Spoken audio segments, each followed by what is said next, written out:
I know that I keep talking about this book, but we're going to talk about Sunrise on the Reaping one more time, and then I'm going to stop. Maybe, probably not, but that's okay.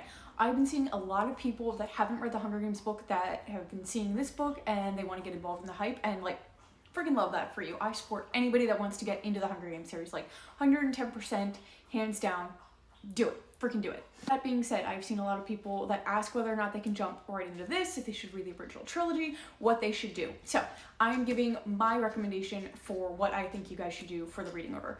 Because it's set ahead of the original trilogy, you don't need to know those things in order to read this book. That being said, I do still recommend reading the original trilogy first and then going into the prequels. So you're going to start with The Hunger Games, and then you're going to read Catching Fire, and then you're going to read Mockingjay.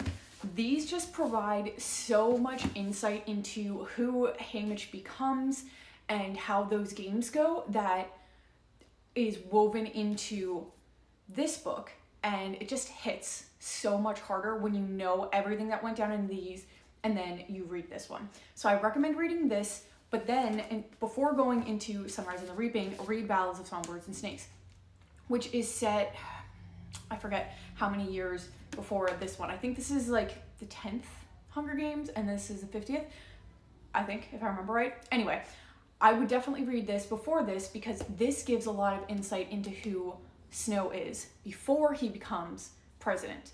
In this book, he's just young, he is sort of working as a mentor in the games and everything, and you get to see a lot more of his character.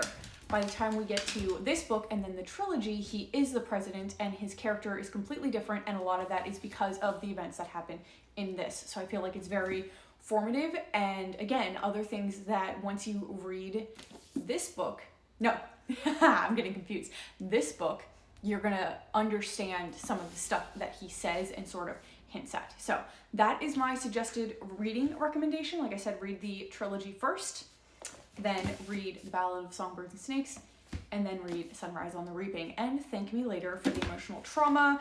You cannot bill me for your therapist bill, but I completely understand if you want to.